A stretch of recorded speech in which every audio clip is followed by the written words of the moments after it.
Shalom semuanya. Senang sekali bisa bertemu dengan saudara-saudari semua kembali beribadah di RGM, baik yang di APL maupun yang di Zoom.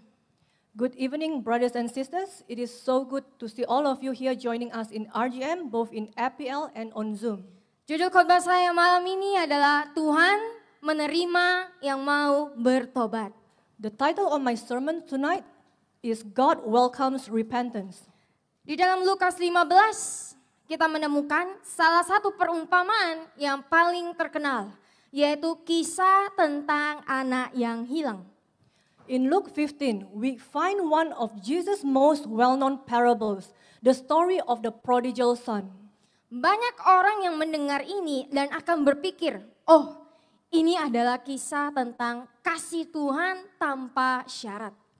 Many people hear it and immediately think, this is a story about God's unconditional love. Tetapi malam ini saya ingin kita melihat sesuatu yang lebih dalam. Sesuatu yang dilupakan oleh banyak orang Kristen saat ini. But tonight I want us to look deeper to see what many Christians today have forgotten. Cerita ini bukan hanya tentang kasih Tuhan saja. That this story is not about the love of the Father. Tetapi kisah tentang pertobatan seseorang yang setelah mengikuti kebebasan dunia. But about the repentance of a man who once chased after worldly freedom. Cerita tentang anak ini bukan sekedar keluar dari rumah, pergi ke negeri yang jauh, terus kembali ke rumah. Bukan. The story of the prodigal son is not merely about leaving home for a distant country and then coming back. No. Kita akan melihat perjalanan seorang anak dari yang memberontak, memilih untuk menyerahkan diri dari ketidaktaatan menuju ke ketaatan. It is about the journey of a son who moves from rebellion to surrender, from disobedience to obedience. Dan kita juga akan melihat seorang bapa yang akan menyambut kembali mereka yang memilih untuk bertobat. And we also see a father who welcomes back those who choose to repent. Mari sama-sama kita pelajari lebih dalam cerita ini yang terambil dari Lukas 15 ayat 11 sampai 32. Let us together take a deeper look at this story found in Luke 15 verse 11 to 32. Dari cerita ini kita akan belajar beberapa hal. We will learn a few of the main points in this story. Yang pertama, hidup bebas dari otoritas membawa ke penderitaan. The first point, living free from God's authority leads to suffering. Lukas 15 ayat 11 sampai 12 berkata, lalu Yesus berkata, ada seorang laki-laki yang mempunyai 2 anak. Anak yang lebih muda dari mereka berkata kepada ayahnya dengan tidak pantas, ayah, berikan kepadaku bagian harta milik yang menjadi hakku. Maka ayah itu membagi harta kekayaannya di antara mereka. Luke 15 verse 11 to 12 says, then he said, a certain man had 2 sons. The younger of them inappropriately said to his father, Father, give me the share of the property that falls to me. So he divided the estate between them. Di zaman dahulu, di zaman Yahudi, bahkan sampai sekarang, kita semua tahu bahwa warisan hanya bisa diberikan ketika sang pemilik warisan telah tiada. In ancient times, during the Jewish era, and even today, we know that an inheritance can only be given after the owner has passed away. Nah, si anak yang bungsu ini alias yang hilang ini sedang meminta warisan yang telah bapaknya sediakan bagi dia. Yet this younger son, the prodigal one, asked for the inheritance his father had prepared for him while his father was still alive. Ya, bapaknya masih belum mati loh saudara-saudari. Secara tidak langsung dia itu berkata kepada bapaknya, aku berharap bapak tuh mati. Aku nggak mau bapak, yang aku mau hanya warisan bapak. Bukankah anaknya sungguh kurang ajar? In other words, he was basically saying to his father, I wish you were dead. I don't want you. I only want what you have. Isn't that incredibly disrespectful? Tapi mengapa anaknya melakukan hal yang tidak benar ini? But why would the son do something so wrong? Jawabannya sederhana. The answer is simple. Anaknya mau kebebasan. He wanted freedom. Anaknya hanya mau sesuatu dari bapaknya. He wanted something from his father. Tetapi dia tidak mau dikontrol oleh bapaknya. But he didn't want to be under his father's control. Saudara-saudara yang terkasih, sikap anak yang hilang ini mencerminkan bahwa langkah pertama akan ketidaktaatan adalah keinginan untuk bebas dari otoritas. Dear brothers and sisters, the attitude of the prodigal son shows us that the first step towards disobedience begin with a desire to break free from authority. Bukankah sikap anak yang hilang ini terdengar seperti kebanyakan orang Kristen saat ini? Doesn't the attitude of the prodigal son sound just like many Christians today? Banyak sekali orang Kristen yang mau berkat Tuhan tetapi tidak mau aturan dari Tuhan. So many Christians want God's blessings but not His commands. Banyak sekali orang Kristen yang mau penyediaan dari Tuhan tetapi tidak mau hadirat Tuhan. So many wants God's provision but not His presence. Banyak sekali orang yang mau janji-janji Tuhan tetapi menolak semua perintah-perintah Tuhan. So many desire God's promises but reject His instructions. Itu semua adalah benih dari ketidaktaatan. All of these are the seeds of disobedience. Kita hanya mau sesuatu dari Tuhan tetapi kita tidak mau tunduk dengan otoritas Tuhan. We want something from God but refuse to submit to His authority. Dan akar pemberontakan itu adalah karena hati kita sendiri tidak menginginkan Tuhan. And the root of it all lies in our hearts, hearts that do not desire God. Hati kita yang terlalu sombong untuk mau diatur. Hearts that too proud to be guided. Hati yang selalu berpikir bahwa kitalah yang paling benar, kitalah yang paling tahu segalanya. Hearts that always think we know best and we are always right. Mengapa begitu banyak orang Kristen menolak untuk terikat oleh perintah Tuhan? Why do so many Christians resist being bound by God's commands? Karena begitu banyak orang Kristen yang telah tertipu oleh dusta dunia bahwa hidup ini singkat. Because countless believers have been deceived by the world's lie that life is too short. Jadi mereka berhak untuk menikmatinya selagi bisa. So they deserve to enjoy it while it lasts. Banyak sekali orang Kristen yang berpikir bahwa menerima Yesus saja sudah cukup dengan asumsi keselamatan mereka terjamin apapun yang mereka lakukan di dalam hidup mereka. Many think that merely accepting Jesus is enough, assuming their salvation is guaranteed no matter how they live. Saudara-saudari yang terkasih, apakah mengejar kebebasan duniawi kita bisa percaya bahwa hal itu akan membawa kebebasan dan kebahagiaan di dalam hidup kita? Brothers and sisters, chasing after worldly freedom, believing it will bring happiness, but is that true? Firman Tuhan berkata di Amsal 14 ayat 12, ada jalan yang disangka orang lurus, tetapi ujungnya menuju kepada maut. Proverbs 14 verse 12 says, there is a way which seems right to a man and appears straight before him, but its end is the way of death. Firman Tuhan memperingatkan kita bahwa apa yang tampak benar di mata kita sendiri atau apa yang dunia sebut sebagai kebebasan sesungguhnya dapat membawa kepada kematian. The word of God warns us that what seems right in our own eyes or what the world calls freedom can actually lead to death.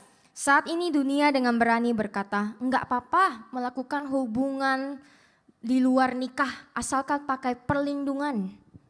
Today, the world boldly says it's okay to have premarital relationship as long as you use protection. Enggak apa-apa ikut judi online selama masih bisa bayar hutang. Or there's nothing wrong with online gambling as long as you can pay your debt. Tetapi lihatlah akibatnya. But look at the consequences. Kita melihat meningkatnya kasus HIV, aborsi, dan pembunuhan karena seseorang tidak mau bertanggung jawab.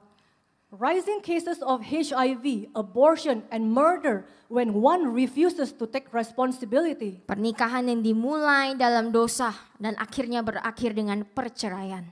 Marriages that begin in sin and end in divorce. Hidup yang hancur karena kecanduan, depresi, dan akhirnya bunuh diri. Lives destroyed by addiction, depression, and suicide. Inilah buah dari kebebasan duniawi, saudara-saudari. This is the fruit of worldly freedom, brothers and sisters. Kebebasan duniawi menjanjikan kesenangan, tetapi justru membawa penderitaan. It promises pleasure but delivers pain. Kebebasan duniawi menjanjikan kebahagiaan, tetapi berakhir dengan kekosongan. It promises happiness but ends up in emptiness. Kebebasan dunia tampak seperti kehidupan, tetapi sesungguhnya menuntun kita kepada kematian. It may look like life, but it leads to death. Seperti yang dialami oleh anak yang hilang ini. Just as experienced by the prodigal son. Lukas 15 ayat 13 sampai 16 berkata, beberapa hari kemudian anak bungsu itu mengumpulkan semua harta bendanya dan pergi ke negeri yang jauh. Di sana ia menghambur-hamburkan hartanya dengan hidup yang sembrono dan tidak bermoral. Ayat 14, ketika ia telah menghabiskan semuanya, terjadi kelaparan yang parah di negeri itu. Dan ia mulai kekurangan dan membutuhkan. Lalu ia pergi dan memaksakan diri bekerja pada salah seorang warga negeri itu yang mengirimnya ke ladangnya untuk mengembalakan babi. Ia rela memakan buah korap yang dimakan babi-babi itu. Tetapi buah itu tidak dapat mengenyangkannya dan tidak ada yang memberi apapun kepadanya. Luke 15 verse 13 to 16 says, a few days later, the youngest son gathered together everything that he had and traveled to a distant country.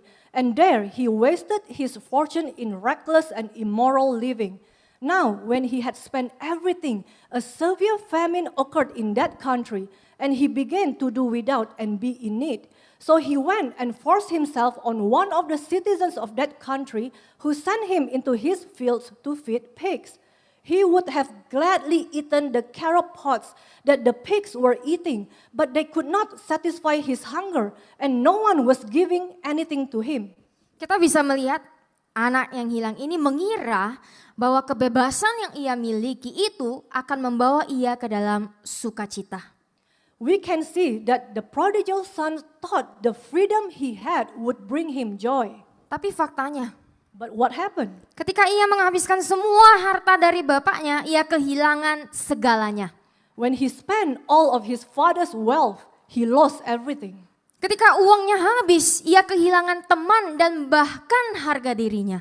When his money was gone, he lost his friends and even his dignity. Ia bersenang-senang di awal.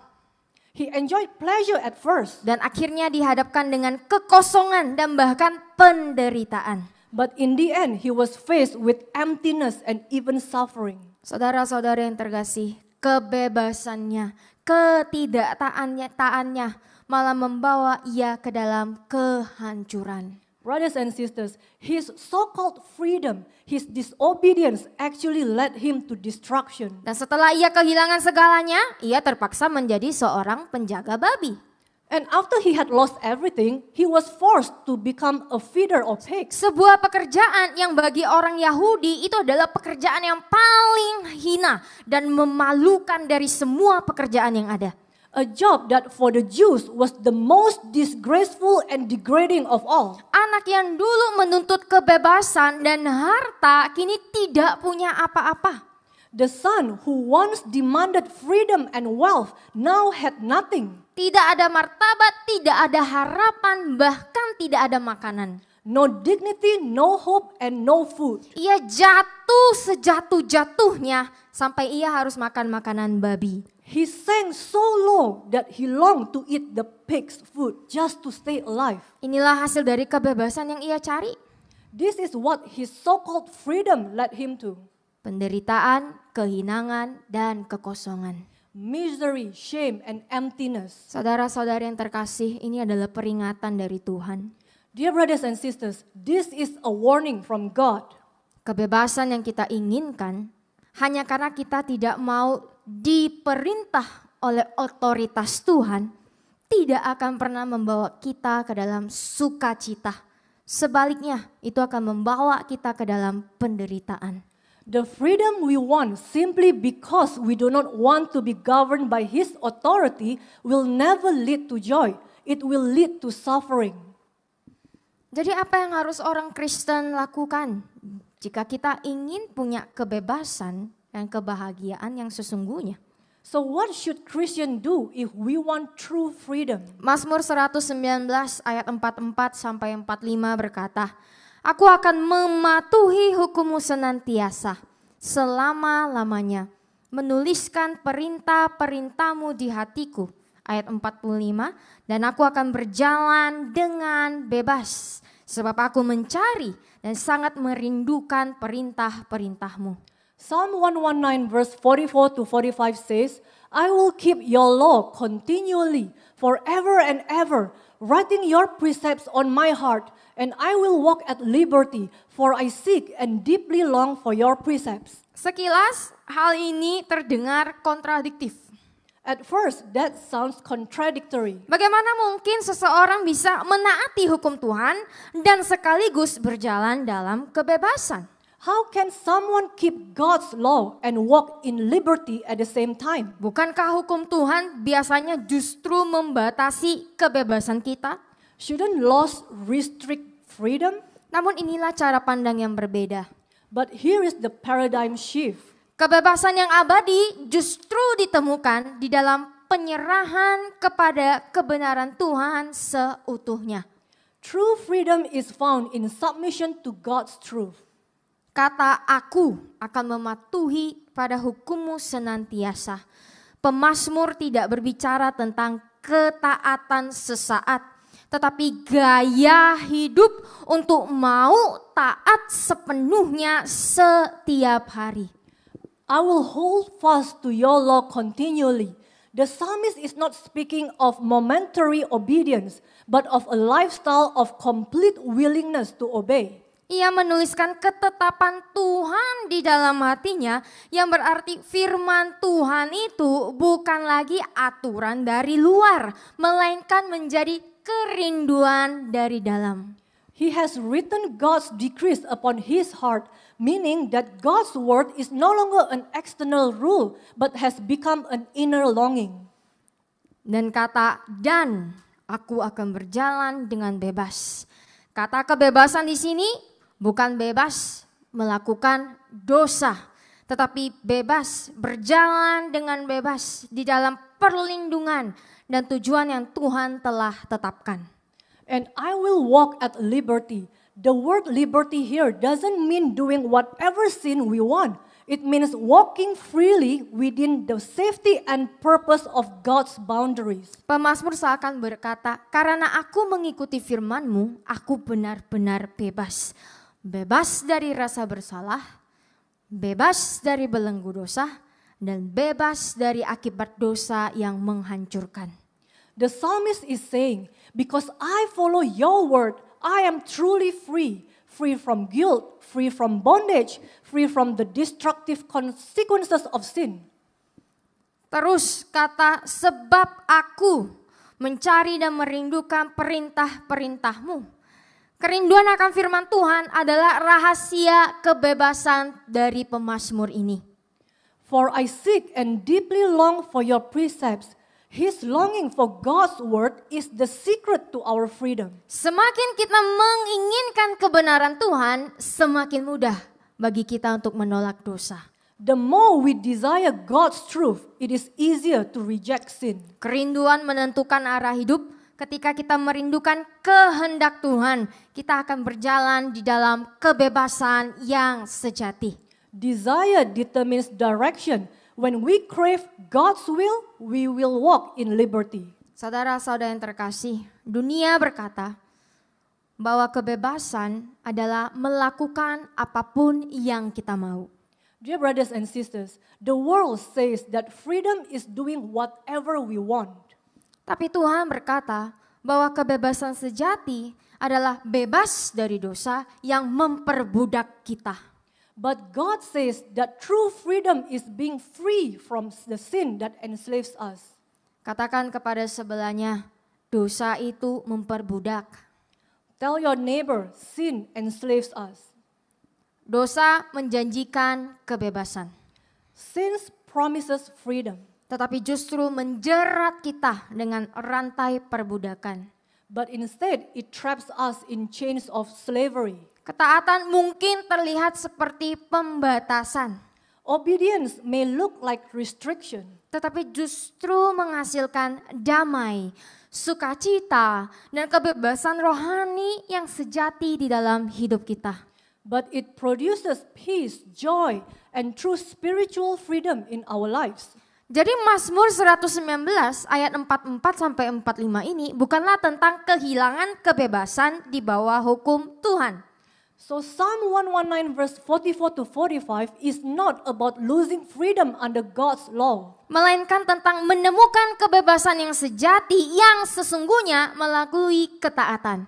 It is about discovering the real freedom through obedience. Hanya ketika hati kita diperintah oleh firman Tuhan, barulah jiwa kita dapat berjalan dalam kebebasan yang sejati.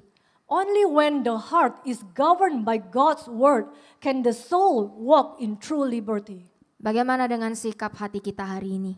What about the attitude of our hearts today? Apakah dari lubuk hati kita yang paling dalam kita menginginkan Tuhan? Deep down inside, do we truly desire God? Atau kita menginginkan kebebasan dan tidak mau tunduk dengan otoritas Tuhan?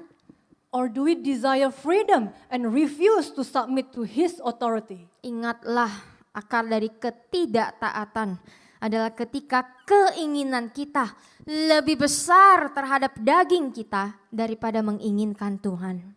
Remember, the root of disobedience is when our desire for the flesh becomes greater than our desire for God Himself. Itulah hal pertama yang bisa kita pelajari dari anak yang hilang ini. That is the first point we can learn from this prodigal son. Yang kedua, titik balik pertobatan adalah kesadaran akan dosa. Secondly, the turning point of repentance is the awareness of sin. Ayat 17 sampai 19 berkata, tetapi ketika ia akhirnya sadar, ia berkata, betapa banyak pekerja ayahku yang memiliki makanan lebih dari cukup, sementara aku di sini hampir mati kelaparan. Aku akan bangun dan pergi kepada ayahku dan aku akan berkata kepadanya, Ayah, aku telah berdosa terhadap surga dan di hadapanmu. Aku tidak layak lagi disebut anakmu. Hanya perlakukan aku seperti salah satu pekerja upahanmu.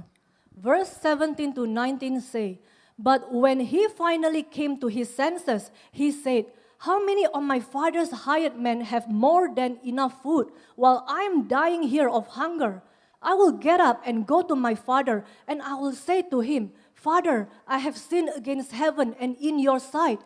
I am no longer worthy to be called your son. Just treat me like one of your hired men. Ayat ini memperlihatkan bagaimana akhirnya ia sadar. This verse showed how he finally came to his senses. Sadar akan pilihannya yang bodoh. He realized his foolish choices. Sadar bahwa kebebasannya yang mau justru membawa ia ke dalam penderitaan. Realized that the freedom he desired had only led him into suffering. Akhirnya ia terbangun setelah melewati titik terendah di dalam hidup dia. He woke up after reaching the lowest point of his life. Setelah ia terbangun dengan realita, akhirnya ia sadar bahwa ia berdosa di hadapan Bapaknya dan surga. When he was faced with reality, he finally recognized that he had sinned against his Father and heaven. Apa hubungannya dengan orang Kristen? What does this have to do with Christians? Titik mula pertobatan. Ketika kita berhenti menipu diri sendiri dan mengakui bahwa ternyata kita memang salah. The starting point of repentance is when we stop deceiving ourselves and admit that we were truly wrong. Titik awal dari pertobatan itu bukan hanya merasa bersalah saja. The beginning of repentance is not merely about feeling guilty. Tanpa ada kesadaran diri dan pengakuan bahwa kita salah, kita nggak akan pernah bisa sepenuhnya bertobat. Karena kita lebih memilih mempercayai hati kita bahwa kita tidak sepenuhnya salah. Without self-awareness and the acknowledgement of our wrongdoing, we can never truly repent. Because we will keep trusting our own hearts, convincing ourselves that we are not completely at fault. Malah kita akan menyalahkan situasi dan orang lain. Then we begin to blame circumstances and other people. Setelah itu kita mencari cara agar kita tetap bisa bertahan di jalan yang salah. And eventually look for ways to justify staying on the wrong path. Maka dari itu penting sekali untuk bisa sadar. That is why it is so important to come to our senses. Seperti sikap anak yang hilang ini, ia memperlihatkan kerendahan hati. Just like the attitude of the prodigal son, he showed humility. Ia tidak menyalahkan musim kering. He did not blame the famine. Ia tidak menyalahkan teman-temannya. He did not blame his friends. Ia tidak membuat alasan untuk membenarkan diri sama sekali. And he did not make any excuses to justify himself. Ia memilih untuk mengakui kesalahannya. He chose to admit his mistake. Bagaimana dengan sikap hati kita saat ini? What about the attitude of our hearts today? Ketika kita jelas-jelas mengetahui kita sudah berdosa, apakah kita mau mengakuinya atau justru malah membenarkan diri dan menyalahkan orang lain? When we clearly know that we have sinned, do we choose to confess it or do we justify ourselves and blame others instead? Setelah itu kita lihat di ayat 20a. Lalu ia bangun dan pergi menemui ayahnya. Then we will see in verse 20a which says, so he got up and came to his father. Ini artinya apa? What does this mean? Pengakuan dosa tidak hanya berhenti di pengakuan saja. His confession of sin did not stop at merely admitting it. Tidak berhenti dengan perasaan emosional, dengan hanya seperti rasa menyesal. It did not end with an emotional feeling of regret. Tidak. No. Dikatakan bahwa ia berdiri dan benaran pergi untuk menemui bapaknya. The Bible says he stood up and actually went to meet his father. Ia memilih untuk mengambil tindakan yang tegas. He chose to take a firm action. Tidak ngomong kosong doang, saudara-saudari. Not just speak empty words, brothers and sisters. Inilah pertobatan yang sesungguhnya, saudara. Seperti yang telah diajarkan di Kisah Para Rasul 3 ayat 19. Bertobatlah, ubah diri batinmu, cara berpikir lamamu, sesali dosa-dosa masa lalumu, dan kembalilah kepada Tuhan. Carilah tujuannya bagi hidupmu, agar dosa-dosamu dihapus sepenuhnya, agar masa-masa penyegaran datang dari kehadirat Tuhan, menyegarkanmu seperti angin sejuk di hari yang panas. This is what true repentance looks like, brothers and sisters, as it is written in Acts 3 verse 19, which says, so repent, change your inner self, your old way of thinking, regret past sins, and return to God. Seek His purpose for your life, so that your sins may be wiped away, blotted out, completely erased, so that times of refreshing may come from the presence of the Lord, restoring you like a cool wind on a hot day. Pertobatan itu tidak hanya mengatakan maaf saja. Repentance is not just about saying sorry. Buku Kisah Para Rasul ini mengajarkan bahwa pertobatan itu harus ada perubahan cara pikir yang lama. The book of Acts teaches that true repentance requires a change of inner self and the way of thinking. Yang awalnya memberontak harus ada cara pikir untuk menyerahkan diri. From rebellion to surrender.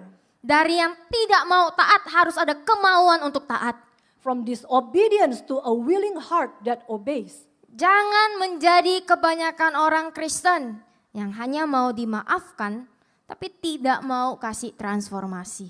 Don't be like many Christians who only want forgiveness but refuse transformation. Kita sebagai orang Kristen tidak bisa bilang kita mau bertobat tetapi hati kita masih jauh dari Tuhan dan kita tidak mau berubah. As believers, we cannot say we have repented if our hearts still remain far from God and still unwilling to change. Kita telah membahas bagian yang pertama dan kedua. We have discussed the first and the second points. Hal ketiga yang kita pelajari adalah Tuhan merayakan anaknya yang memilih untuk bertobat. The third point we learn is that God celebrates His children who choose to repent. Ayat 20b sampai 24 berkata, tetapi ketika ia masih jauh, ayahnya melihatnya dan tergerak hatinya oleh belas kasihan kepadanya. Lalu berlari menghampirinya, memeluknya dan menciumnya. Lalu anak itu berkata kepadanya, Bapa, aku telah berdosa terhadap sorga dan terhadap engkau. Aku tidak layak lagi disebut anakmu. Tetapi ayahnya berkata kepada hamba-hambanya, segeralah bawakan jubah terbaik untuk tamu kehormatan dan kenakanlah padanya. Berikanlah cincin untuk tangannya dan sandal untuk kakinya. Dan bawalah anak sapi yang gemuk dan sembelilah. Dan marilah kita undang semua orang dan berpesta dan bersukacita. Sebab anakku ini telah seperti mati dan kini hidup kembali. Ia telah hilang dan kini ditemukan. Lalu mereka mulai bersukacita. Verses 20b to 24 says, but while he was still a long way off, his father saw him and was moved with compassion for him, and ran and embraced him and kissed him. And the son said to him, Father, I have sinned against heaven and in your sight. I am no longer worthy to be called your son.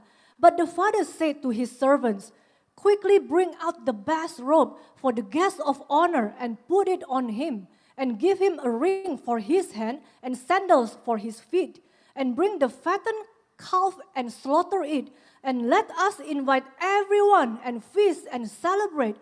For this son of mine was as good as dead and is alive again. He was lost and has been found. So they began to celebrate. Ketika bapaknya melihat dari jauh, ia telah melihat anaknya yang hilang. Dengan segera bapaknya berlari dan memeluknya. When the father saw his son from a distance, he saw the one who had been lost and immediately ran and embraced him. Dari sini banyak sekali orang Kristen yang mengajarkan bahwa seorang bapak ini adalah Tuhan yang akan menerima semua orang yang menghampiri dia. Now, many Christians interpret this part by saying that the Father represents God who accepts everyone who comes to him. Itu tidak benar. That is not true. Ada kebenaran mutlak yang harus kita ketahui dari ayat ini. There is an absolute truth we must understand here. Tuhan sedang memberitahukan kepada orang Farisi bahwa Tuhan tidak malu untuk menerima orang berdosa yang mau bertobat. God was telling the Pharisees that He is not ashamed to receive a sinner who wants to repent. Banyak sekali orang Kristen berkata, Tuhan terima kamu apa adanya, datanglah. Many Christians says, God accept you just as you are. Come to Him. Itu adalah kebohongan. That is a lie. Tuhan tidak akan menerima orang yang tidak bertobat dan berbohong. God will not accept the unrepented liar. Dia tidak akan menerima kejahatan orang-orang yang terlibat dalam hal apapun, khususnya homoseksualitas. He will not accept the abomination of those people participating homosexuality. Jadi kita tidak bisa datang apa adanya tanpa benar-benar ingin bertobat. So we cannot come as we are without genuinely wanting to repent. Di zaman itu, memeluk orang yang berdosa merupakan hal yang sangat memalukan dan bahkan dianggap keji di mata orang Farisi. In those days, embracing sinners was considered shameful and even despicable in the eyes of the Pharisees. Bagi orang Farisi, orang berdosa itu adalah orang yang kotor dan tidak selevel dengan mereka. To the Pharisees, sinners were unclean and not on the same level as them. Tetapi Tuhan justru membuktikan sebaliknya. But God proved otherwise. Tuhan mau menerima orang berdosa yang mau bertobat. God was willing to accept sinners who were willing to repent. Tujuannya apa? What was his purpose? Tujuannya agar ada hubungan yang dipulihkan. His purpose was to restore relationships. Hal yang benar-benar dapat kita pelajari dari anak bungsu ini adalah bahwa ia menunjukkan kerendahan hati yang sejati. Something that we can learn from the younger son is that he truly showed complete humility. Ada pengakuan, ada keyakinan untuk kembali berubah bahkan dengan resiko kehilangan kemewahan. There is acknowledgement and conviction to return and change even at the cost of losing luxury. Ia telah kehilangan semua keinginan untuk hidup di dunia yang ia inginkan. He has lost all desire for the world he wanted to live in. Dan kini hanya ingin hidup kembali bersama bapaknya. And now only wants to live a life return to his father's side. Bagaimana dengan kita yang ada di sini? What about us who are here?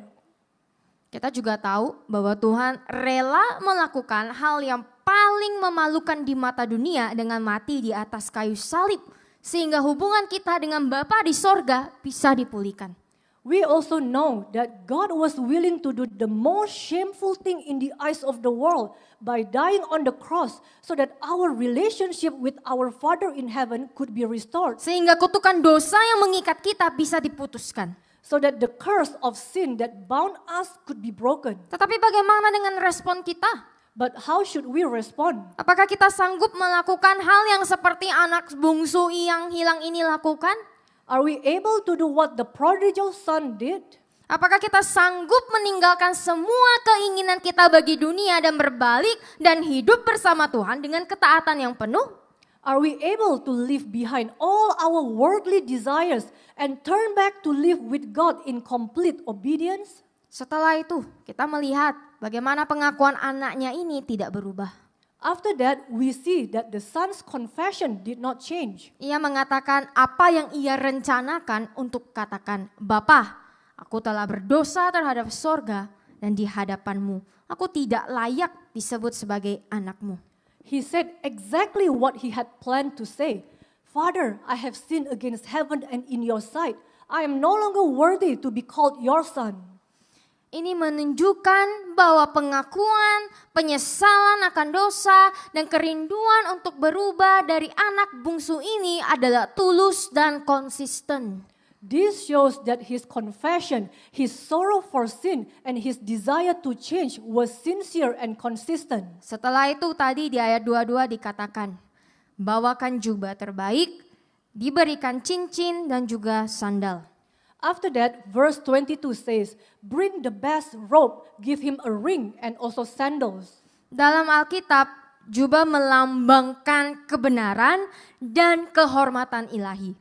In the Bible, a robe symbolizes divine truth and honor. Sedangkan memberikan cincin melambangkan adanya pemulihan hubungan dan diberikan tanggung jawab yang baru untuk memenuhi kehendak Tuhan. While giving a ring symbolizes the restoration of relationships and the giving of new responsibilities to fulfill God's will. Serta sandal yang baru menunjukkan ada identitas baru di dalam Tuhan. New sandals indicate a new identity in God. Dan identitas itu diberikan sehingga yang menerima diingatkan untuk hidup sesuai dengan identitasnya. Dan itu untuk mendengarkan dan menyenangkan Tuhan. And that identity is given so that the recipient is reminded to live according to their identity, which is to listen to and please God. Saudara-saudara yang terkasih, bagian ini sering disalahartikan oleh banyak orang Kristen. Dear brothers and sisters, this part is often misunderstood by many Christians. Banyak sekali orang Kristen menggambarkan sang bapa seolah-olah menoleransi ketidaktaatan. They portray the father as if he tolerated disobedience. Namun Alkitab dengan jelas menunjukkan bahwa Tuhan hanya menerima mereka yang kembali dengan pertobatan. However, scripture clearly shows that he only received those who return in repentance. Mazmur 128 ayat 1 sampai 2 berkata kepada kita, berbahagialah, bahagia dan dilindungi oleh kasih karunia Tuhan, setiap orang yang takut akan Tuhan dan menyembahnya dengan ketaatan, yang berjalan dalam jalannya dan hidup sesuai dengan perintah-perintahnya. Sebab engkau akan makan hasil pekerjaan tanganmu, engkau akan berbahagia dan diberkati, dan segala sesuatu akan baik bagimu. Psalm 128 verse 1 to 2 also tells us, blessed, happy and sheltered by God's favor is everyone who fears the Lord and worship Him with obedience, who walks in His ways and lives according to His commandments. For you shall eat the fruit of the labor of your hands. You will be happy and blessed, and it will be well with you. Firman Tuhan sedang memberitahukan dengan jelas, terberkatilah orang yang takut akan Tuhan. The word of God clearly tells us, blessed are those who fear the Lord. Yang artinya menyembah Tuhan dalam ketaatan dan yang artinya membenci segala dosa. That is those who worship Him in obedience and hate all sin. Yang berjalan sesuai dengan semua perintah Tuhan. Those who walk according to all His commands. Maka orang itu akan berbahagia dan terberkati. They will live in joy and be blessed. Bukan hanya diberikan jubah, cincin, dan sandal. Not only was he given a robe, a ring, and sandals. Keputusan anaknya untuk kembali ke rumah dirayakan secara luar biasa oleh bapaknya dengan memotong lembu. The son's decision to return home was celebrated extravagantly by his father, who ordered the fattened calf to be slaughtered. Perayaan akan pertobatannya sungguh dirayakan luar biasa oleh bapaknya. The father celebrated his son's repentance with great joy. Bapaknya merayakan akan pemulihan anaknya yang dari mati menjadi hidup kembali. He rejoiced over the restoration of his child who was once dead but is now alive again. Ketidaktaatan itu adalah kematian, saudara-saudari. Disobedience is death, dear brothers and sisters. Dosa itulah yang membuat manusia terpisah dari Tuhan. Sin is what separates humanity from God. Perayaan bapaknya mencerminkan perayaan akan domba yang hilang. Domba yang dulunya memberontak, memutuskan untuk bertobat dan kembali. Seperti yang tertulis di Lukas 15 ayat 6-7. Dan ketika ia pulang ke rumah, ia mengundang teman-temannya dan tetangganya. Lalu berkata kepada mereka, bergembiralah bersama aku. Karena aku telah menemukan domba yang hilang. Aku berkata kepadamu, demikian pula akan ada sukacita yang lebih besar di surga atas seorang pendosa yang bertobat daripada atas 99 orang benar yang tidak memerlukan pertobatan. The Father's celebration reflects the same joy found in the parable of the lost sheep. The joy over one who once rebelled but has now chosen to repent and return. Just as it is written in Luke 15 verse 6-7, which says, and when he gets home, he calls together his friends and his neighbors, saying to them, rejoice with me, because I have found my lost sheep. I tell you, in the same way, there will be more joy in heaven over one sinner who repents than over 99 righteous people who have no need of repentance. Kita telah ditunjukkan bahwa sorga merayakan pertobatan, bukan pemberontakan. We have been shown that heaven celebrates repentance, not rebellion. Jadi saudara-saudari yang terkasih, marilah kita tidak lagi memiliki pandangan yang tidak alkitabiah tentang siapa Tuhan itu. So dear brothers and sisters, let us no longer hold an unbiblical view of who God is. Ya, memang benar Tuhan datang untuk mencari dan menyelamatkan yang hilang. Yes, it is true. God came to seek and save the lost. Tetapi Tuhan tidak mencari mereka yang hanya mengaku dari bibirnya bahwa mereka orang berdosa. Tuhan mencari mereka yang memilih untuk bertobat, yang mau bertobat, yang artinya percaya dan taat kepada Tuhan sepenuhnya. But He is not looking for those who merely admit they are sinners. He is looking for those who choose to repent, trust and obey Him. Banyak sekali orang Kristen yang mengenakan topeng kebenaran. There are countless people who wear the mask of righteousness, Tampak saleh dari luar, who look godly on the outside, tetapi hatinya keras dan tidak mau berubah. but whose hearts remain hard and unchanged. Banyak orang Kristen yang menginginkan pengampunan dan kasih karunia Tuhan, Many Christians want forgiveness and grace, tetapi tidak menginginkan transformasi. but not transformation. Tapi ingat, Tuhan tidak tertipu oleh penampilan luar. Yet God is not fooled by appearances. Tuhan melihat melampaui perkataan kita dan menilai kebenaran hati kita. He looks beyond our words and see the truth of our hearts. Tuhan mencari mereka, Tuhan mencari orang-orang yang sungguh-sungguh mau bertobat, orang yang mau dibentuk, orang yang mau ditegur, dan orang yang mau diubah demi kemuliaannya. He is searching for those who are truly willing to repent, to be molded, to be corrected, and to be changed for His glory. Pertanyaannya, apakah kita termasuk di antara mereka yang dirayakan di sorga? The question is, are we among those heaven celebrates? Apakah kita sungguh hidup dalam pertobatan sejati? Are we living in true repentance? Atau hanya berpura-pura sambil terus berpegang pada cara hidup lama kita? Or just pretending while clinging to our old ways? Sekarang kita akan melihat bagian yang terakhir. Now we will look at the last point. Yang terakhir mengajarkan bahwa kecemburuan dan merasa diri benar membuat kita seperti kakak anak yang hilang. Which finally teaches us that jealousy and self-righteousness make us just like the brother of the prodigal son. Ayat 25-32 berkata, anak sulungnya sedang berada di ladang. Dan ketika ia pulang dan mendekati rumah, ia mendengar musik dan tarian. Lalu ia memanggil salah seorang hamba dan mulai bertanya, apa arti perayaan ini?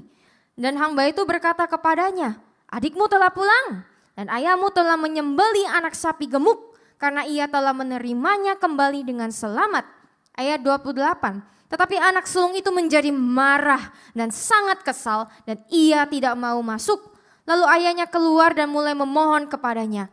Tetapi ia berkata kepada ayahnya, lihatlah, selama bertahun-tahun aku telah melayani engkau dan aku tidak pernah lalai atau melanggar perintahmu. Namun engkau tidak pernah memberi aku seekor kambing muda pun sehingga aku dapat merayakan bersama teman-temanku. Tetapi ketika anakmu yang lain ini datang yang telah menghabiskan harta warisanmu dengan perempuan-perempuan jahat, engkau menyembelih anak lembu gemuk itu untuknya.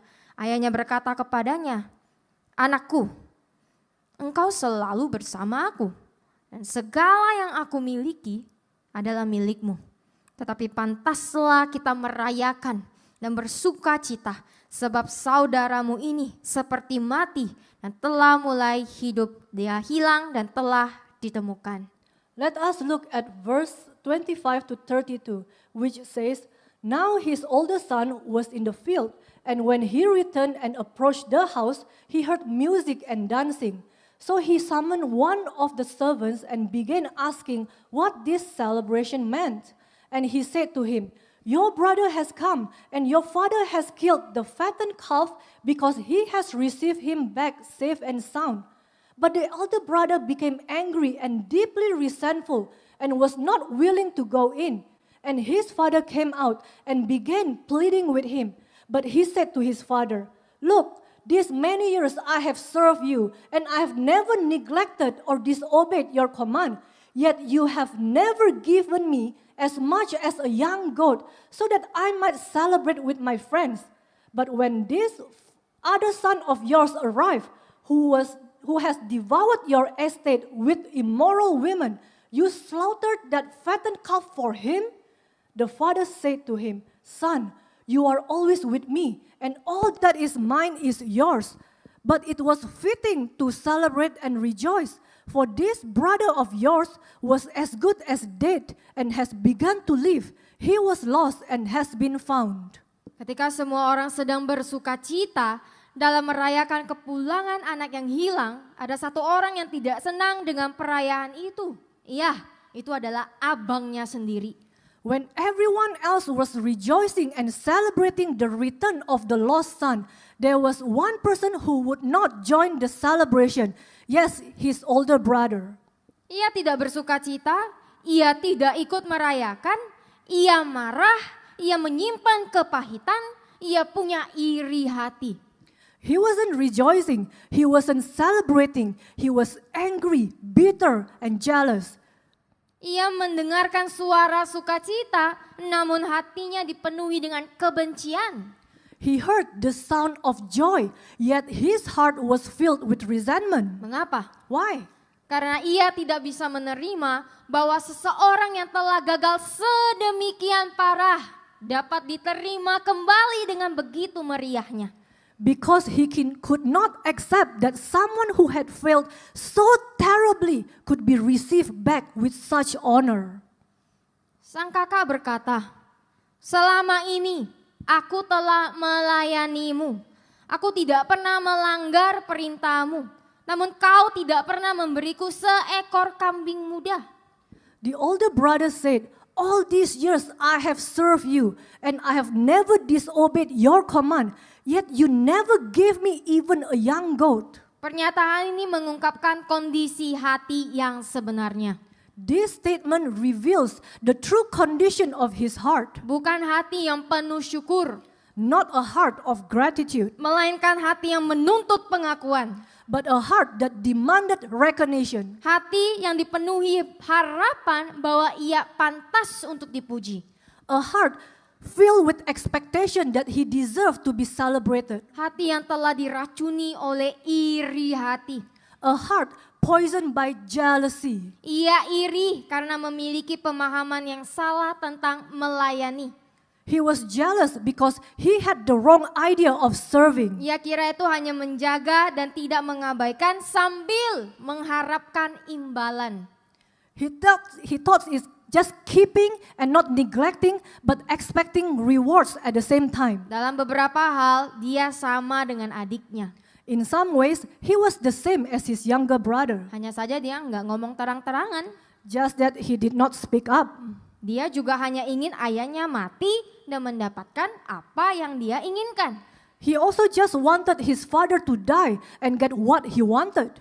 Di mata dia itu tidak ada hubungan, yang ada hanya melayani untuk mendapatkan bagian itu. There was no relationship in his eyes. It's only serving for that portion. Itulah mengapa dia tidak bisa bersuka cita ketika seseorang seperti itu mendapatkan apa yang dia anggap tidak pantas untuk didapatkan. That is why he could not be glad when someone like that got what he didn't think he deserved.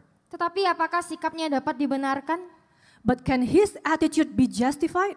Beberapa orang mungkin berkata, kalau aku jadi abangnya, aku juga marah lah. Aku kan udah setia, aku udah bekerja keras, tapi nggak pernah dapat pengakuan. Some might say, if I were him, I'll be angry too. I have been faithful and hardworking, yet I have never been recognized. Tetapi berhati-hatilah. But be careful. Sikap itu menunjukkan hati yang sombong. That attitude reveals a prideful heart. Itu adalah jenis hati yang berkata, aku pantas mendapatkan yang lebih baik. It is the kind of heart that says, I deserve better. Itu adalah kesombongan yang disamarkan dengan kesetiaan. It is self-righteousness disguised as faithfulness. Kita bisa melihat dari sikap abang yang sulung ini bahwa karena kesombongan dan kecemburuannya, matanya menjadi buta. We can see from the older brother that because of his pride and jealousy, his eyes were blinded. Ia tidak bisa lagi melihat pertobatan adiknya. He could no longer see his brother's repentance. Ia tidak bisa lagi bersukacita atas pemulihan yang terjadi. He could no longer rejoice in restoration. Saudara-saudari, kita perlu tahu bahayanya akan sebuah kecemburuan. Brothers and sisters, we need to be aware of the dangers of this jealousy. Yakobus 3 ayat 16 berkata, sebab di mana ada iri hati dan ambisi pribadi, di situ ada kekacauan, ketidakstabilan, pemberontakan, dan segala hal yang jahat, serta praktek-praktek yang merendahkan moral. James 3 verse 16 says, "For where jealousy and selfish ambition exist, there is disorder, unrest, rebellion, and every evil thing and morally degrading practice." Kecemburuan itu seperti suara kecil yang berbisik, "Mengapa mereka? Kok bukan aku?" Jealousy is like a quiet voice that whispers, "Why them? Why not me?" Namun benih iri hati itu dengan cepat tumbuh menjadi sesuatu yang jauh lebih berbahaya. Yet that tiny seed of envy quickly grows into something far more dangerous. Kecemburuan itu, iri hati itu melahirkan perbandingan, kepahitan, dan pemberontakan terhadap Tuhan. It gives birth to comparison, bitterness, and rebellion against God. Ketika kita iri kepada orang lain, sebenarnya kita sedang berkata kepada Tuhan bahwa Tuhan sedang membuat kesalahan. When we envy others, we are essentially saying that God made a mistake. Bahwa waktu Tuhan, berkat Tuhan, rencana Tuhan dibagi hidup kita itu nggak cukup. That His timing, His blessings, and His plan for our lives are not enough. Kita menuntut Tuhan untuk memberi lebih. We demand God to give us more. Saudara-saudara yang terkasih, dari anak yang pertama ini kita belajar untuk berjaga-jagalah ketika kita mulai sulit untuk bersukacita atas berkat yang diterima oleh orang lain. Dear brothers and sisters, from the story of the elder brother, we are reminded to be on guard, to guard our hearts when it becomes difficult to rejoice at the blessings of others. Berjaga-jagalah ketika hati kita mulai mempertanyakan keadilan Tuhan hanya karena orang lain tampak lebih diberkati. Be on guard when our heart starts questioning God's justice just because someone else seems more blessed. Berjaga-jagalah ketika kita mulai merasa diri pantas, berpikir bahwa pelayanan kita, kesetiaan kita, pengorbanan kita membuat kita layak menerima lebih dari Tuhan. Be on guard when we begin to feel entitled and self-righteous, thinking that our service, our faithfulness, or our sacrifices somehow make us think we are righteous and worthy before God. Perasaan-perasaan itu bukanlah hal sepele. These feelings are not small matters. Itu adalah tanda bahaya rohani. They are spiritual warning signs. Itu memperlihatkan hati yang tidak lagi berpusat pada rasa syukur. They reveal a heart that has shifted away from gratitude Tetapi telah diracuni oleh kesombongan dan pembenaran diri. and has been poisoned by pride and self-righteous. Firman Tuhan berkata di Amsal 21 ayat 4, mata yang sombong dan angkuh dan hati yang bangga, lampu orang fasik, kesombongan diri mereka adalah dosa di mata Tuhan. Amsal 16 ayat 18 berkata, kesombongan mendahului kehancuran dan keangkuhan mendahului kejatuhan. The word of God has taught us in Proverbs 21 verse 4, haughty and arrogant eyes and a proud heart, the lamp of the wicked, their self-centered pride is sin in the eyes of God. And Proverbs 16 verse 18 says, pride goes before destruction and a haughty spirit before a fall. Firman dengan jelas berkata bahwa kesombongan adalah dosa di mata Tuhan. The word clearly says that pride is a sin in the eyes of God. Dan itu akan membawa kehancuran di dalam hidup kita. And it will bring destruction to our lives. Katakan di sebelahnya, jangan sombong. Tell your neighbor, don't be prideful. Saudara-saudari yang terkasih, dari kedua anak yang hilang ini, kita belajar bahwa ketika kita menginginkan sesuatu dari Tuhan lebih daripada Tuhan itu sendiri, maka kita telah kehilangan esensi sejati dari hubungan kita dengannya. Brothers and sisters, from these two lost children, we learn that when we desire something from God more than God Himself, we have lost the true essence of our relationship with Him. Kasih yang sejati kepada Tuhan tidak dibangun atas dasar berkat yang diterima. True love for God is not built on the basis of blessings received, melainkan keinginan untuk tetap memiliki hubungan dengan Tuhan lewat menaati semua perintah-perintah Tuhan. but on the desire to maintain relationship with Him by obeying all of God's commands.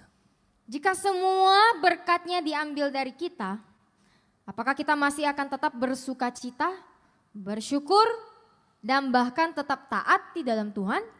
If all His blessings were taken away from us, would we still rejoice, be thankful, and even remain obedient to Him? Karena jika kita hanya menginginkan hubungan yang erat dengan Tuhan, kalau kita hanya menginginkan hadiratnya Tuhan, maka tanpa berkat Tuhan pun kita akan tetap taat dan menyembah kepada Tuhan. Because if we only desire a close relationship with God, only desire His presence, then even without God's blessings, we will remain obedient and worship God. Mereka yang sungguh-sungguh mengasihi Tuhan. Mengasihi Tuhan bukan karena apa yang Tuhan berikan, tetapi karena siapa Tuhan yang sesungguhnya. Those who truly love God, love Him for who He is, not for what He gives. Seperti yang dikatakan sang Bapa di ayat 31. Ayahnya berkata kepadanya, "Anakku, engkau selalu bersama-sama dengan aku, dan segala kepunyaanku adalah kepunyaanmu." As the father said in verse 31, the father said to him, "Son, you are always with me, and all that is mine is yours." Saudara-saudara yang terkasih di dalam Tuhan, dari ayat 31 yang sederhana ini, kita diingatkan satu hal. Dear brothers and sisters, from the simple verse in verse 31, we all are reminded of one thing. Hadiratnya bukan hanya sekedar cukup. His presence is not just enough. Hadiratnya adalah segalanya. His presence is everything. Tanya ke sebelahnya, hadirat Tuhan sudah segalanya belum? Ask your neighbor, is His presence everything for you? Saudara-saudara yang terkasih, perumpamaan ini bukan sekedar cerita. Dear brothers and sisters, this parable is not just a story. Ini adalah ajaran. It is a teaching. Setiap dari kita pernah mengalami momen hati anak bungsu. Every one of us has moments of the younger son's heart. Kita telah memilih jalan sendiri. We have chosen our own way. Kita telah mengabaikan firman Tuhan. We have ignored the Father's word. Kita berpikir kita tahu yang lebih baik. We thought we knew better. Namun hari ini, panggilan Bapa kembali bergema. But today, the Father's call echoes again. Kembalilah, bukan hanya secara emosional, tetapi dengan ketaatan.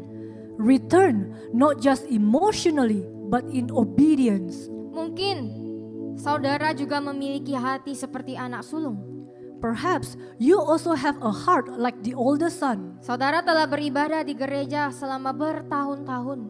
You have been in church for years, Tetapi hati saudara jauh dari Tuhan. but your heart is far away from God. Mungkin bibir saudara berkata Tuhan, tetapi hidup saudara berkata diriku sendiri. Perhaps your lips says Lord, but your life says myself. Mungkin saudara berpikir bahwa semua pelayanan saudara di hadapan Tuhan akan membuat saudara layak dan benar di hadapannya. Perhaps you think that all your services and ministries before God would make you worthy and righteous before God. Jika saudara seperti itu, Bapa masih memanggil kita untuk kembali dan bertobat. If you are like the older son, the Father still calls you to come back and repent. Saudara, Tuhan tidak malu menerima hati yang mau bertobat. God is not ashamed to accept a repentant heart. Tuhan tidak menghina mereka yang merendahkan diri dan berbalik.